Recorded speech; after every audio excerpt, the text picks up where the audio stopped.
Buenos días, que Dios les bendiga en este precioso día del Señor. Le damos gracias por esta oportunidad que nos da nuevamente de venir a su casa de oración a estudiar su preciosa palabra. Comenzamos con una oración. Padre, te damos gracias por este día. Tú eres bueno y para siempre es tu misericordia. Grande eres sobre todas las cosas. Venimos a ti, Señor, con corazones abiertos para recibir de ti las verdades que tú nos tienes que decir acerca de tu evangelio, acerca de tu elección, acerca de tu salvación. Permite, Señor, que podamos recibir esta palabra.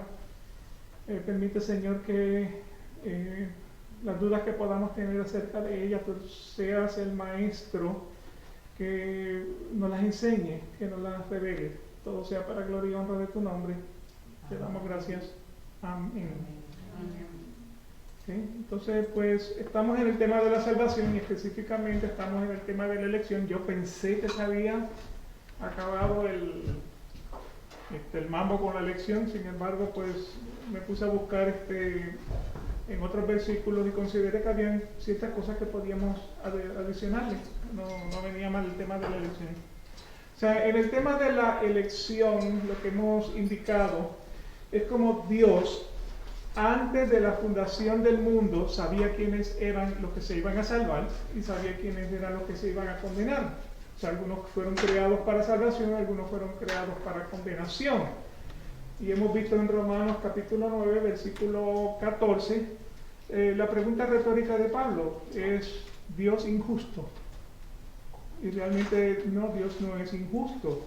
Porque si Dios fuese a aplicar la justicia merecida que cada hombre se merece, ¿cuál sería nuestro destino? Todos, justos por pecadores, estaríamos condenados. Así que es Dios injusto. De ninguna manera, es la respuesta que nos da Pablo en ese versículo. Dios pues tiene misericordia del que quiere tener misericordia, tiene compasión del que quiere tener compasión.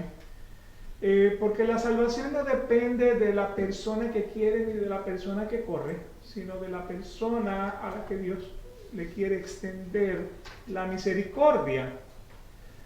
Como en el caso de Jacob, antes de que los gemelos hubieran nacido, o sea, Esaú y Jacob, antes de que los gemelos hubieran nacido, antes de que hubieran tenido la oportunidad de hacer el bien o el mal, ya Dios había dicho que Esaú iba a servir a Jacob porque aborreció a Esaú, pero amó a Jacob. Y los teólogos mismos pues no entienden por qué razón, o sea, entienden por qué aborrece a Esaú, lo que no entienden es por qué ama a Jacob, porque la palabra Jacob lo que significa es engañador. O sea, él engañó a su padre, él engañó a su hermano, él engañó a su tío. ¿Me explico? Eso es lo que significa. Por eso el Señor entonces le cambia el nombre de Jacob a Israel. O sea, que los 12 hijos de Jacob vienen a ser entonces lo que conocemos como las 12 tribus de Israel. O sea, que de cada hijo pues nace entonces una tribu y son las tribus de Israel. Y nuevamente pues Dios les tiene misericordia a Jacob, no por sus obras, sino por el que llama.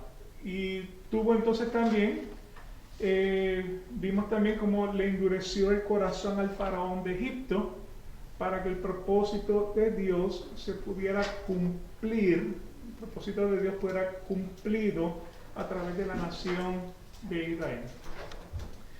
Entonces, como puede observar, como hemos podido observar, la Biblia no oculta el tema de la predestinación, la Biblia no oculta el tema de la elección, la Biblia no oculta el tema de los escogidos. O sea, hay mucha evidencia bíblica que trata en este tema. Ya hemos visto 6 páginas de evidencia bíblica.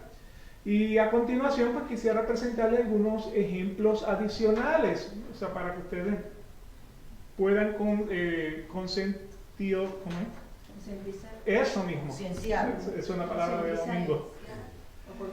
Concienciar que este tema es completamente bíblico, no es algo que nos hemos sacado, o sea, de debajo de la manga como una dogma dentro de la iglesia. Como por ejemplo, Salmos capítulo 139 y versículo 16, Rey David está hablando y dice: tus ojos vieron mi embrión, y en tu libro se escribieron todos los días que me fueron dados, cuando no existía ni uno solo de ellos. Yo no voy a poner palabras en su corazón. ¿Qué dice ese versículo? Antes de que naciera. Que antes de nacer ya sabía. Que tus ojos vieron mi embrión. No, yo tenía los días contados antes de nacer. Que ya lo había escogido. Ya lo había escogido. ¿Qué más? Tenía los días contados antes de nacer. Desde que está en el vientre de su madre, el Señor ya lo conocía. Desde antes de que lo hubiera Que no formado existía el tiempo. en el vientre, ya lo conocía. Lo dice cuando no existía ni un solo de ellos, cuando no existía un día. Un día de su vida. Exacto. De su vida es a lo que está haciendo referencia. Mi embrión vieron tus ojos y en tu libro se escribieron todos los días que me fueron dados. Nuevamente, no estoy tratando de influenciarlos a que crean nada que yo estoy diciendo, estoy tratando de que ustedes miren la Biblia y que ustedes mismos hagan la decisión que quiere decir ese versículo. Ese versículo no dice ni más ni menos, dice lo que dice.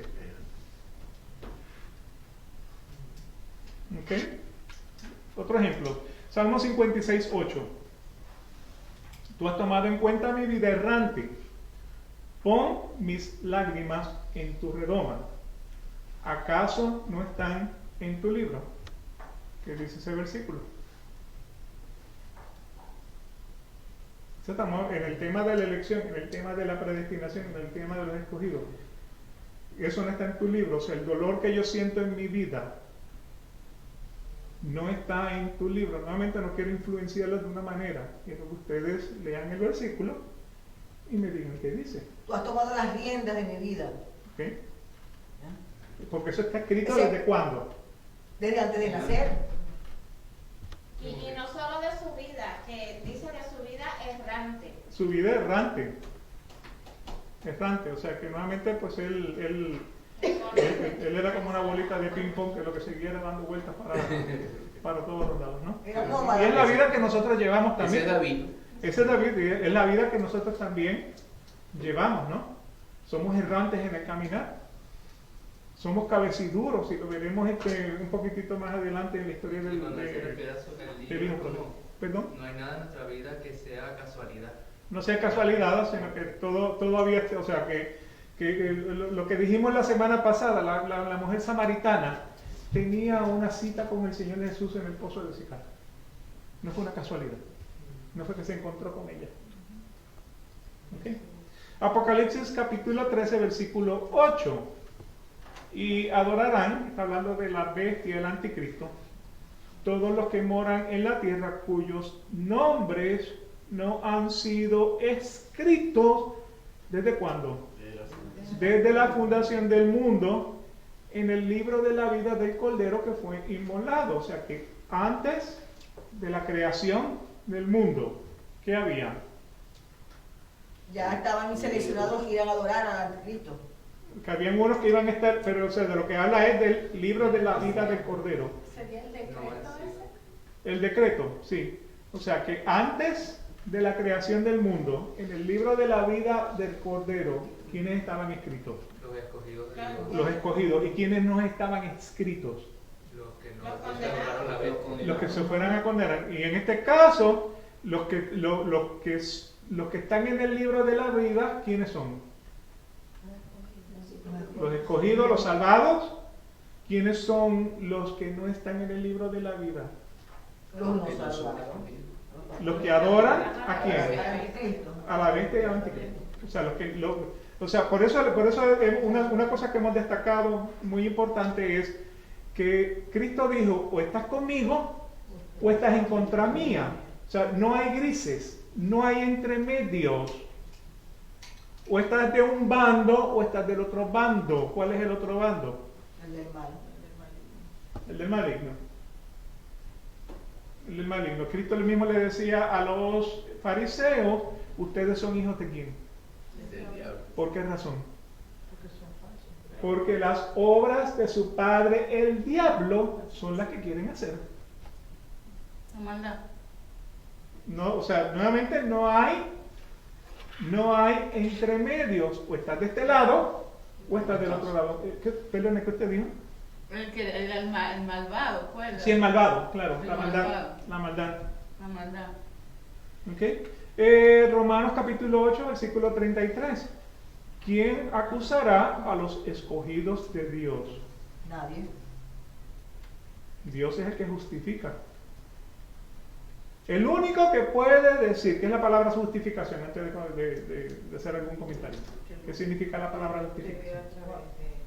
Cuando el Padre mira al pecador a través de su Hijo. A través de su Hijo Jesucristo y lo ve sin, Pecado. a pesar de que Es es un pecador. pecador. ¿Ok? Así, ¿quién acusará a los escogidos de Dios?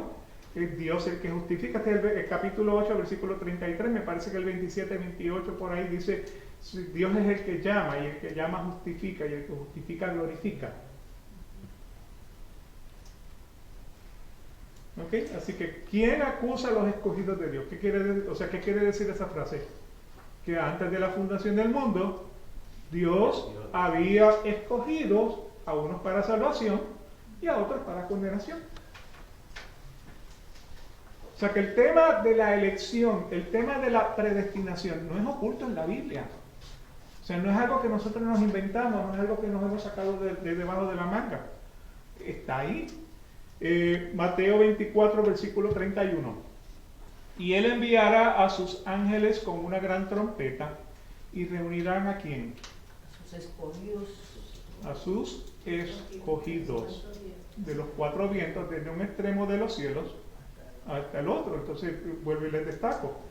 Hay un grupo que son escogidos. O sea, no todo el que dice Señor, Señor verá el reino de los cielos. No todo, no todo el que dice, pero es que en tu nombre echamos fuera demonios y en tu nombre sanamos muchos enfermos. Y él ¿qué es lo que él le va a decir? Nunca te conocí. Nunca te conocí.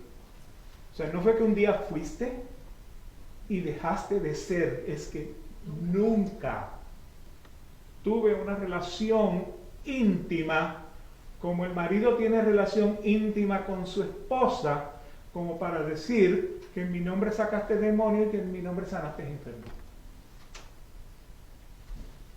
¿Me explico? ¿Okay? Mateo 24, 24, porque se levantarán falsos cristos y falsos profetas y mostrarán grandes señales y prodigios para así engañar, de ser posible, aún a los escogidos. Vuelvo y les destaco, el tema de la elección no es oculto dentro de la Biblia. Es muy explícito. Mateo 22, 14, porque muchos, pero pocos,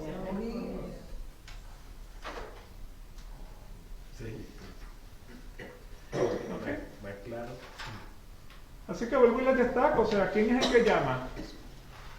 El Señor es el que llama. ¿Quién es el que escoge? El Señor es el que escoge. ¿Quién es el que salva? El Señor es el que salva. ¿Quién es el que justifica? El Señor es el que justifica. ¿Quién es el que santifica?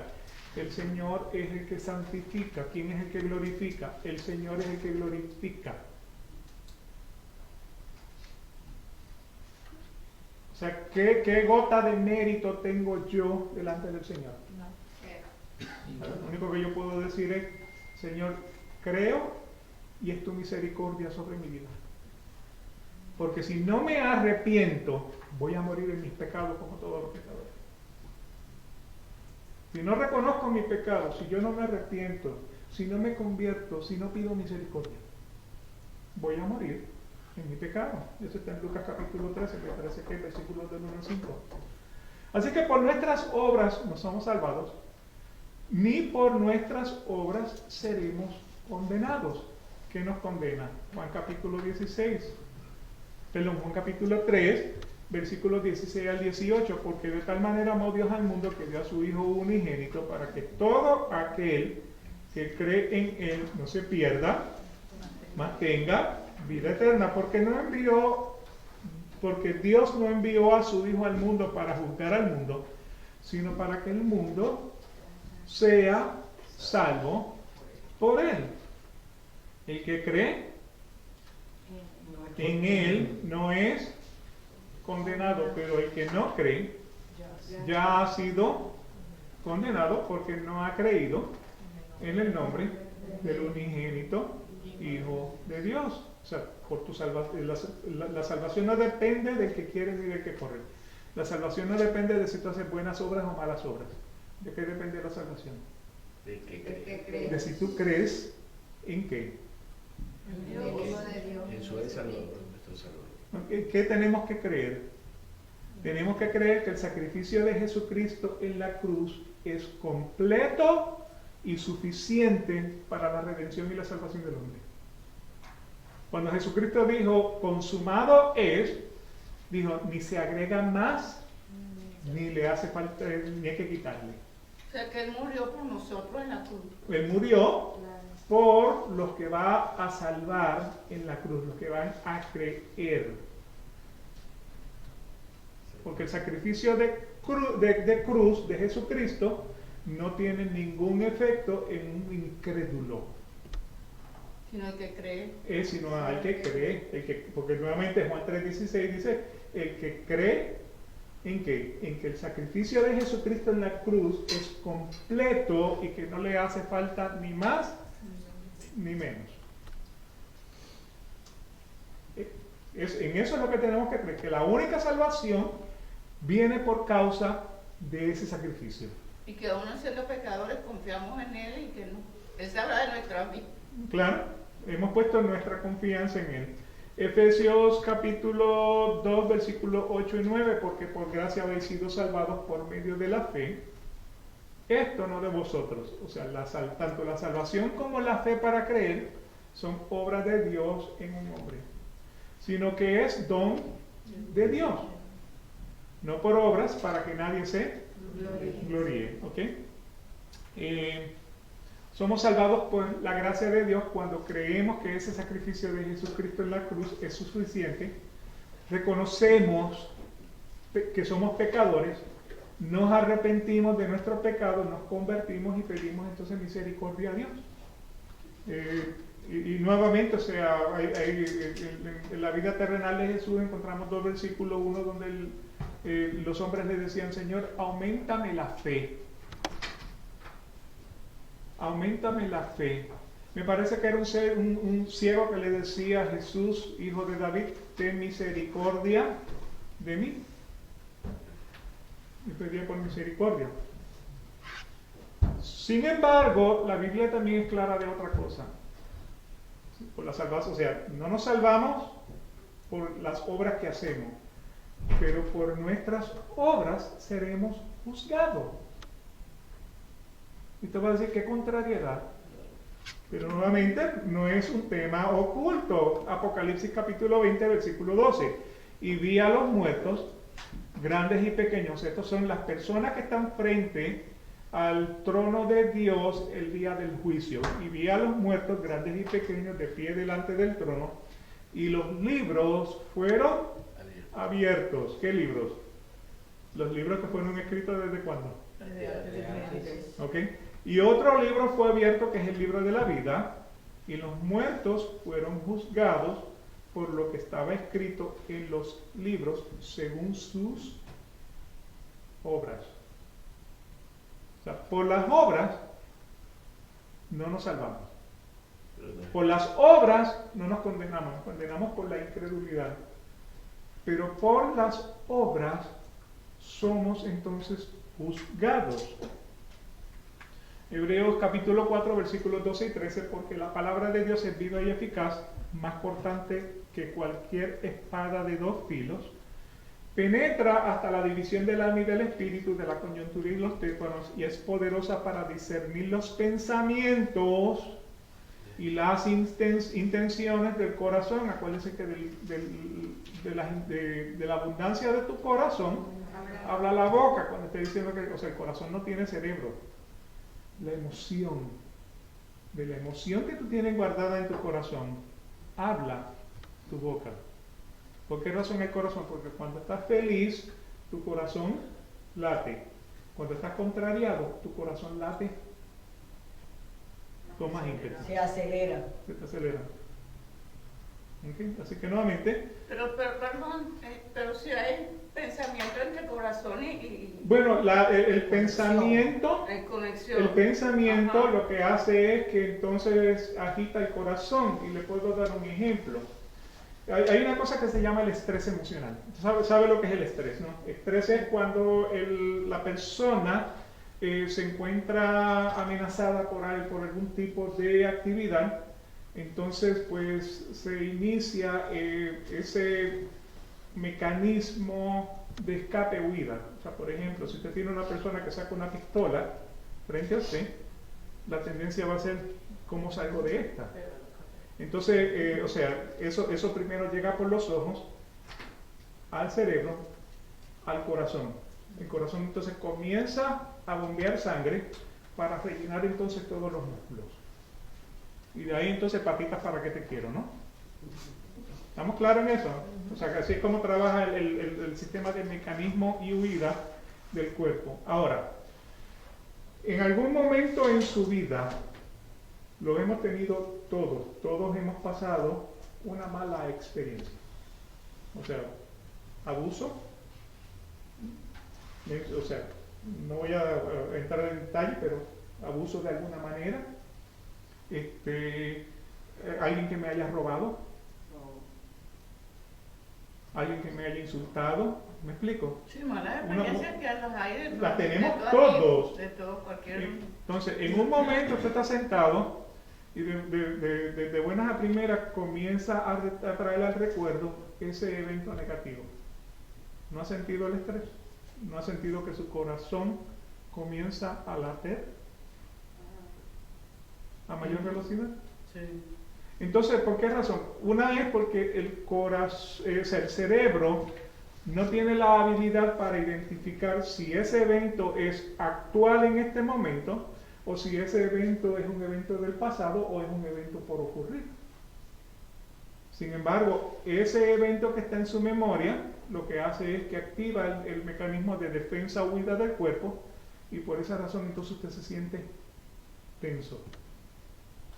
Entonces, pues nuevamente, cuando dice de la abundancia del corazón, habla la boca, es porque dentro de lo que tenemos guardado en nuestras emociones, se refleja en el corazón. Y eso es lo que significa ese versículo. No es que el corazón tiene pensamiento, es que el corazón lo que muestra son las emociones. O sea, en el corazón se revelan las emociones, y las emociones son las que salen por la boca. ¿Me explico? ¿Ok? Así que volviendo entonces, la palabra de Dios discierne los pensamientos y las intenciones del corazón, y acabo de explicar entonces que el corazón es un órgano que solamente reacciona a los impulsos del cerebro. El versículo 13, no hay cosa creada oculta a su vista, sino que todas las cosas están al descubierto y desnudas ante los ojos de aquel a quien tenemos que dar cuenta. O sea que un día vamos a tener que darle cuenta a Dios. ¿Por qué? Por nuestras obras. ¿Me explico?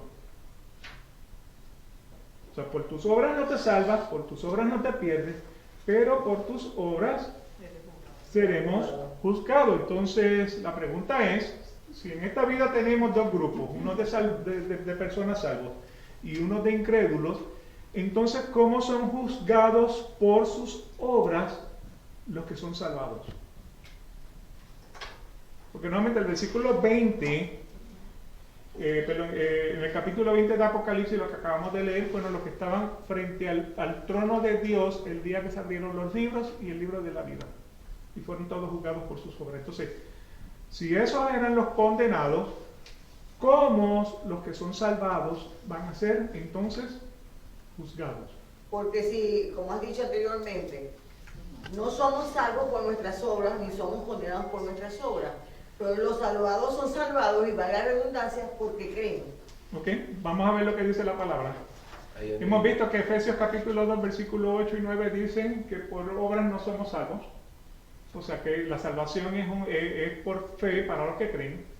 Esto es un don de Dios, es por gracia y fe para los que creen. Un don de Dios, no por obra para que nadie se gloríe. Ese es el 8, ese es el 9. ¿Qué dice el versículo 10? Efesios 2:10. Porque somos hechura suya, creados en Cristo Jesús para hacer ¿qué? Buenas obras, las cuales Dios preparó de antemano para que anduviéramos en ellas. O sea que los salvados saben que sabemos que somos pecadores. ¿Ok? Pero en adición a eso estamos dentro de nuestro corazón dispuestos a ¿qué? A hacer buenas obras.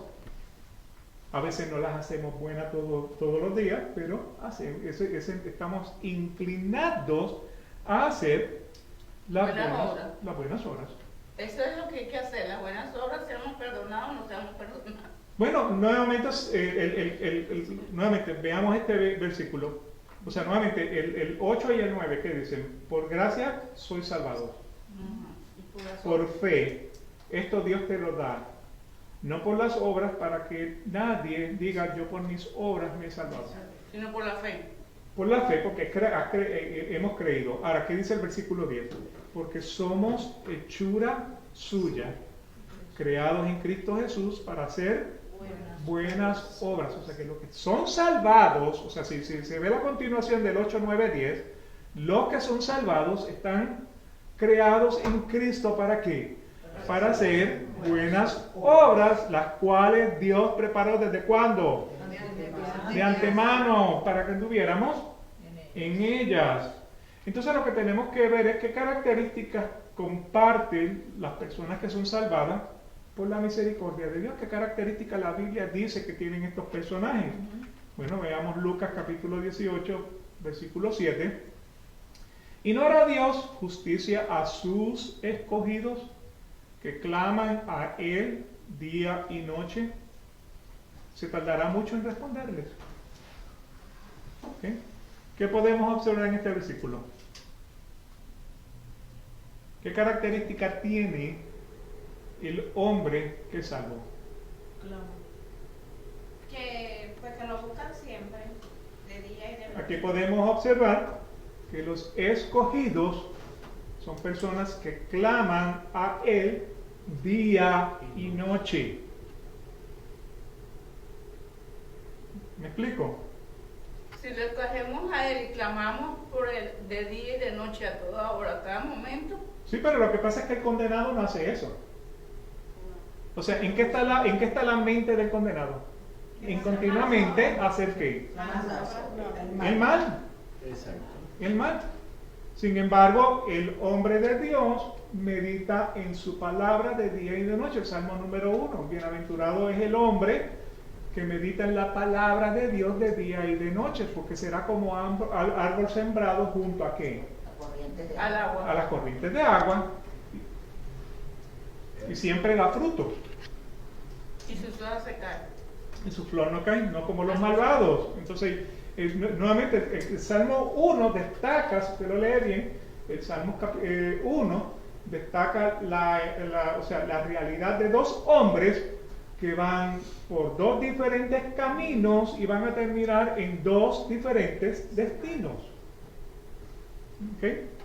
Colosenses capítulo 3, versículos 2 y 3. Entonces, como escogidos de Dios, santos y amados, revestidos de tierna compasión, bondad, humildad, mansedumbre y paciencia, soportándoos unos a otros y perdonando unos a otros, si alguno tiene queja contra otro, como Cristo os perdonó, así también hacedlo vosotros. ¿Qué características tiene un hombre salvado? ¿Qué otras características de acuerdo con este versículo? Que tiene la capacidad para perdonar. Tiene compasión, vamos a verlo. Tiene tierna compasión. Es una persona de bondad. Es una persona de humildad, una persona de mansedumbre, una persona de paciencia, una persona de tolerancia, una persona de perdón. Y si yo miro ese listado, honestamente yo me quedo corto. Si no es por la misericordia de Dios. Por el Espíritu Santo también es el que nos lleva a hacer los frutos del Espíritu. Esos son los frutos del Espíritu. Somos el fruto del Espíritu. Es el que Entonces esa es la obra de Dios en nosotros, trabajando a través de nosotros. sí, por misericordia. Pero como hombre, yo no tengo la capacidad de hacer todas esas cosas. Me quedo corto. Si fuera por mi propio esfuerzo. Segunda de Pedro, capítulo 1, y esto es un poquitito más largo, del 3 al 11, así que me siguen entonces en la hoja de estudio. Pues su divino poder nos ha concedido todo cuanto concierne a la vida y a la piedad, mediante el verdadero conocimiento de aquel que nos llamó por su gloria y excelencia. Nuevamente, la elección no es oculta dentro, ni llamamientos ocultos dentro de la Escritura. Versículo 4, por medio de las cuales nos ha concedido sus preciosas y maravillosas promesas, a fin de que por ellas lleguéis a ser partícipes de la naturaleza divina, habiendo escapado de la corrupción que hay en el mundo por causa de la concupiscencia. Por esta razón también, obrando con toda diligencia, añadid a vuestra fe virtud, y a la virtud conocimiento, al conocimiento dominio propio, al dominio propio perseverancia, y a la perseverancia piedad, a la piedad fraternidad, y a la fraternidad amor. Pues estas virtudes, al estar en vosotros y al abundar, no os dejarán ociosos ni estériles en el verdadero conocimiento de nuestro Señor Jesucristo. Porque el que carece de estas virtudes es ciego o corto de vista, habiendo olvidado la purificación de sus pecados pasados. Así que, hermanos, sed tanto más diligentes para hacer firme vuestro llamado y elección de parte de Dios, porque mientras hagáis estas cosas, nunca tropeceréis. Y el versículo 11, pues de esta manera os será concedida ampliamente la entrada al reino eterno de nuestro Señor y Salvador, Jesucristo. ¿Qué características tiene entonces el hombre que es salvado? De acuerdo con estos versículos. Dominio propio, humildad, perseverancia. Ahora, ¿habrá alguien en este mundo que posea todas esas características? Solamente los escogidos de Dios. Por eso que son pocos. Por eso que son pocos, muchos son los llamados, pocos son los escogidos. Ni la paciencia, pues. Ok, así que para hacer firme vuestro llamado y elección de parte de Dios, que nos llamó por su gloria y excelencia, el elegido posee virtudes que no lo dejan ocioso ni estéril en el verdadero conocimiento de nuestro Señor Jesucristo. ¿Okay? El elegido escapa de la corrupción que hay en el mundo por causa de la concupiscencia. El elegido es diligente para hacer firme su llamado y elección de parte de Dios, porque mientras hace estas cosas, el elegido nunca tropieza. El elegido diligentemente añade a la fe virtud. Diligentemente añade a la virtud conocimiento. Y al conocimiento dominio propio, y al dominio propio perseverancia, y a la perseverancia piedad, y a la piedad fraternidad, y a la fraternidad de amor. O sea, es algo que activamente está dentro de una persona salva. ¿Okay? De esta manera se le concede ampliamente la entrada al reino eterno de nuestro Señor y Salvador Jesucristo. Porque nuevamente estamos hechos ¿para qué? Para hacer buenas obras en Cristo Jesús. El que carece de estas virtudes es ciego o corto de vista, habiendo olvidado la purificación de sus pecados pasados. ¿Se acuerdan que uno de los frutos del Espíritu es? Por sus obras. Paciencia. Sí, paciencia, benignidad, amor, pero me confundí. El versículo que estaba, o sea, ¿cómo conocemos el verdadero cristiano? por sus frutos serás conocido. Por tus frutos eres conocido. Y el que carece de estas virtudes no es crédulo, o sea, no tiene,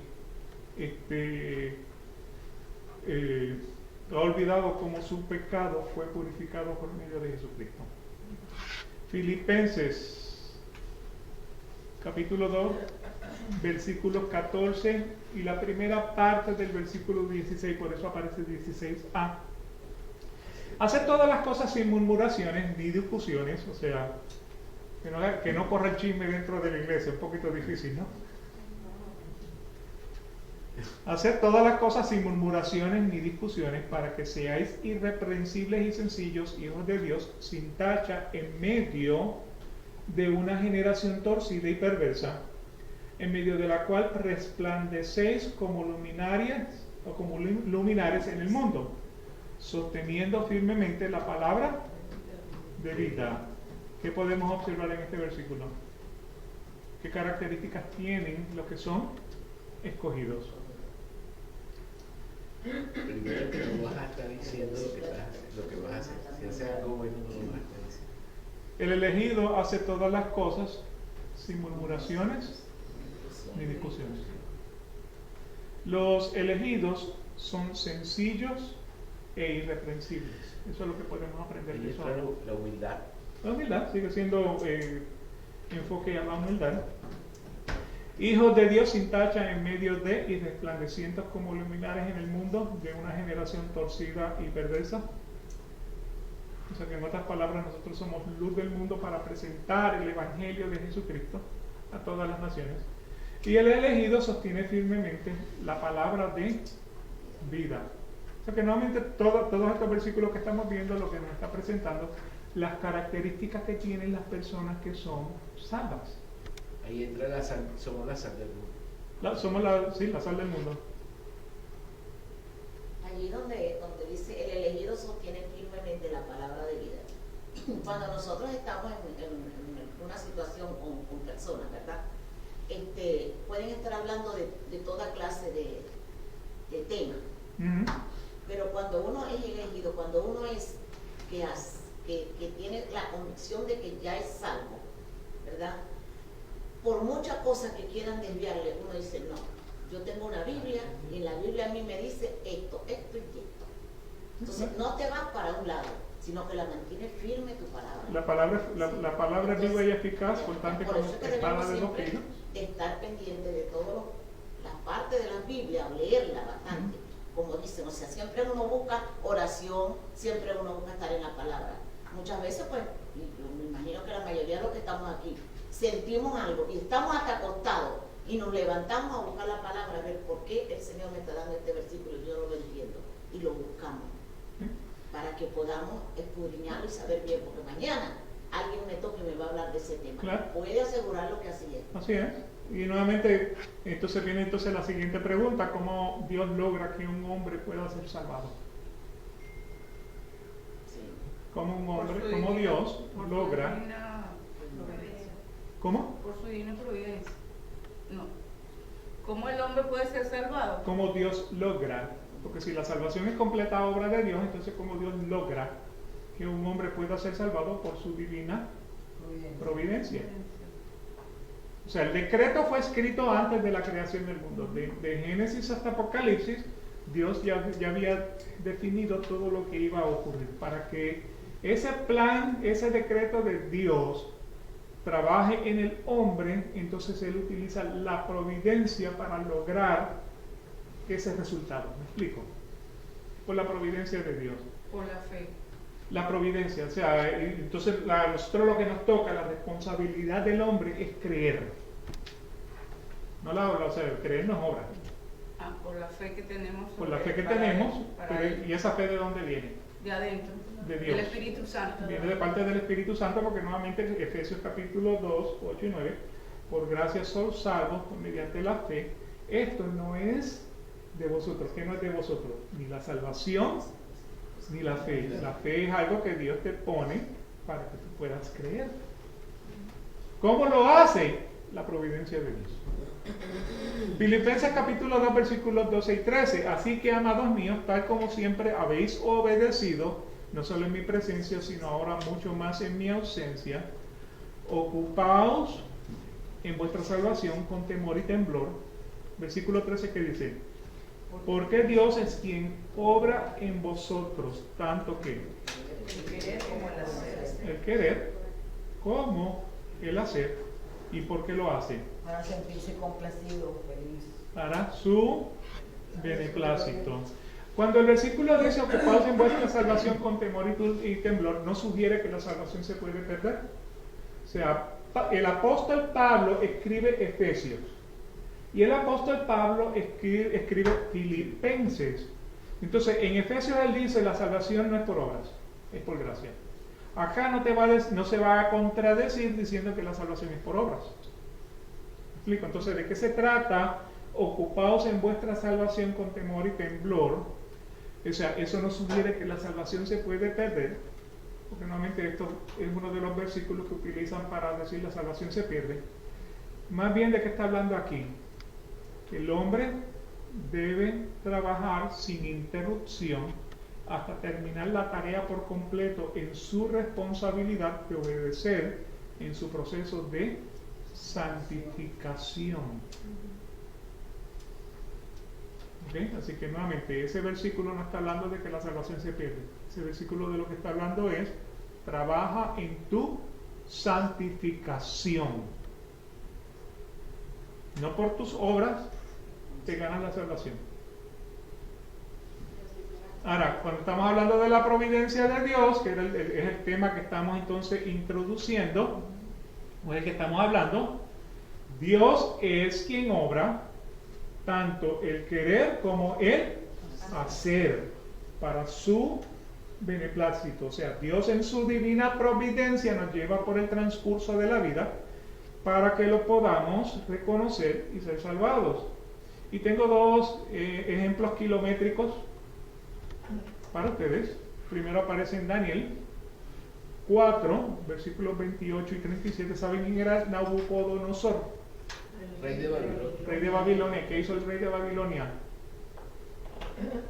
Invadió a Jerusalén y se trajo de esclavos a los judíos que estaban en Jerusalén, y entre ellos estaba Daniel, el que le podía interpretar los sueños al rey. ¿Ok? ¿Y qué más hizo Faraón cuando estaba de regreso en Babilonia?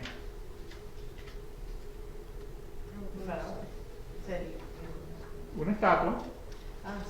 Y dijo: a una hora en específico, ustedes, cuando oigan la trompeta sonar, van a adorar esa estatua.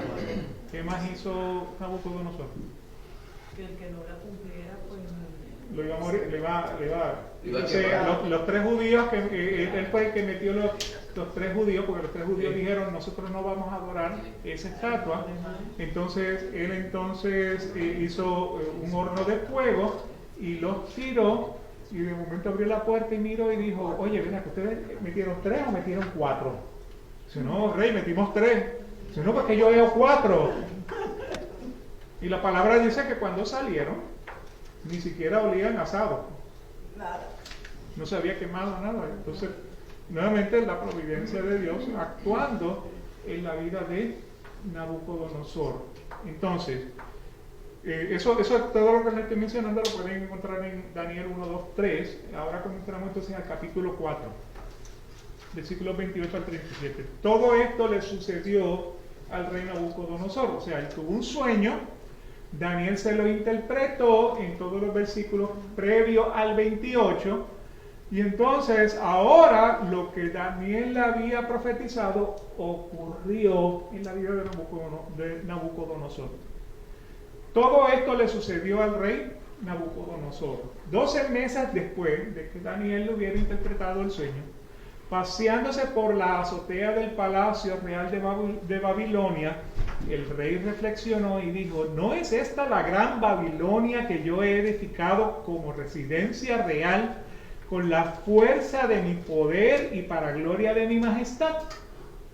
Daniel se estaba poniendo, nosotros se estaba montando en un pedestal, ¿no? como si fuera Dios. Como si fuera Dios.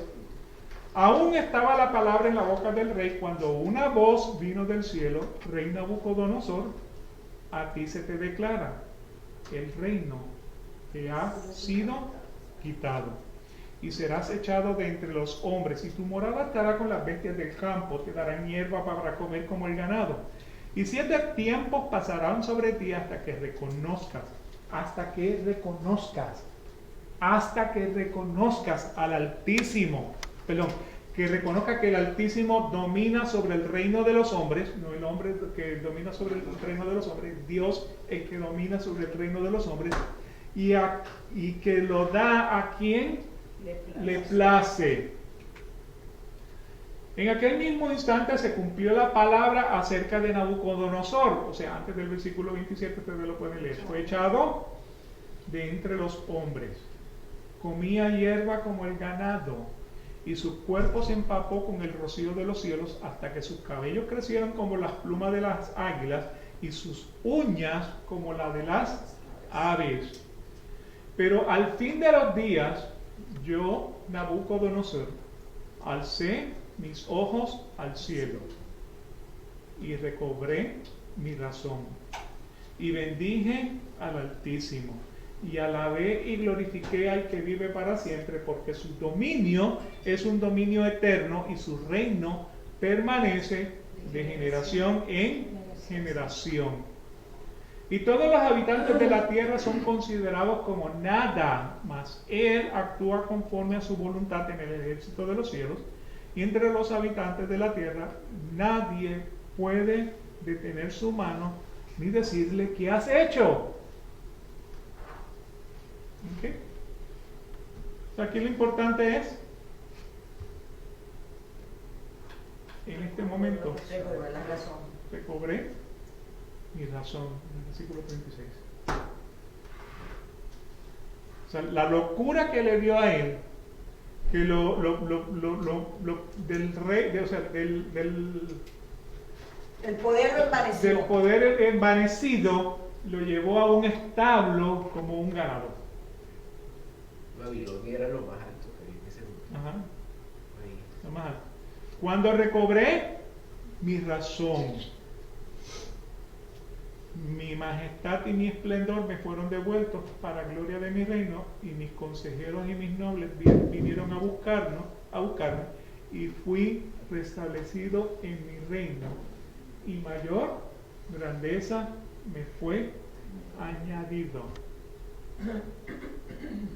¿Sí? Y nuevamente, ahora yo, Nabucodonosor, ¿qué hago? Alabo, ensalzo y glorifico al Rey del cielo, porque sus obras son todas verdades y justos sus caminos. Él puede humillar a los que caminan con soberbia. ¿Fue Nabucodonosor salvado? Sí, sí. ¿De qué manera? Después que fue humillado, La providencia de Dios actuó. Él reconoció bien. Para dirigirlo en un camino de su vida. O sea, en un momento perdió la razón, y luego entonces el Señor le da la oportunidad para recobrar la razón. ¿Fue salvado? Indudablemente. ¿Por qué se salvó? La providencia de Dios. No por su obra. Porque Dios quiso que él pasara todo lo que pasó para que en un momento levantara los ojos y alabar, ensalzar, glorificar al Rey del cielo, porque sus obras son todas verdaderas y justos son sus caminos. O sea, eso es adoración a Dios. Y porque se arrepintió, ¿verdad? Se arrepintió. Pero más porque reconoció a Dios. quién. Reconoció a Dios. Es que el arrepentimiento, ese es un binomio, arrepentimiento y reconocer a Dios. Uh-huh. Porque el que se arrepiente es porque está buscando la salvación a través del Espíritu Santo. Claro. Pero ¿cómo él va de ser, o sea, de querer ser vanagloriar, a darle entonces toda la honra al Dios de los cielos?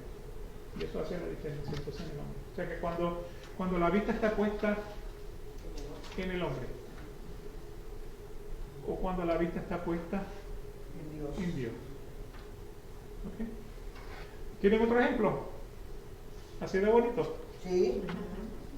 Lucas capítulo 15, versículo 11 al 32, otra historia kilométrica. Y Jesús dijo, cierto hombre tenía 2 hijos, y el menor de ellos le dijo al padre, Padre, dame la parte de la hacienda que me corresponde. Y él le repartió sus bienes. Cuando le dice, Padre, dame la parte de la hacienda que me corresponde, le está diciendo, dame la herencia porque para mí tú estás muerto. Pero el padre repartió sus bienes. No muchos días después, el hijo menor, juntándolo todo, partió a un país lejano y allí malgastó su hacienda viviendo perdidamente. Cuando lo había gastado todo, vino una gran hambre en aquel país y comenzó a pasar necesidad. Entonces fue y se acercó a uno de los ciudadanos de aquel país y él lo mandó a sus campos a apacentar cerdos. Tome nota cómo la providencia de Dios se va moviendo en la obra, en la vida de este joven. Y deseaba llenarse el estómago de las algarrobas que comían los cerdos, pero nadie le daba nada. Entonces, volviendo en sí, ¿qué significa? La razón. La primera tenía los ojos velados, entonces volviendo en sí, recobró la razón y dijo, ¿cuántos de los trabajadores de mi padre tienen pan de sobra, pero yo aquí perezco de hambre? O sea, peleando con cerdos para comer. Me levantaré e iré a mi padre y le diré, Padre, he pecado contra ti, he pecado contra el cielo y ante ti. ¿Okay? Así que reconoció su pecado y está pidiendo misericordia. Ya no soy digno de ser llamado hijo tuyo, hazme como uno de tus trabajadores. Y levantándose fue a su padre y cuando todavía estaba a lo lejos, su padre lo vio y sintió compasión por él. ¿Sintió qué? Compasión. Tendré misericordia del que tenga misericordia, tendré compasión del que yo tenga compasión. Sintió compasión por él y corrió, se echó sobre su cuello y lo besó. Imagínense, apestando a qué? Algarroba.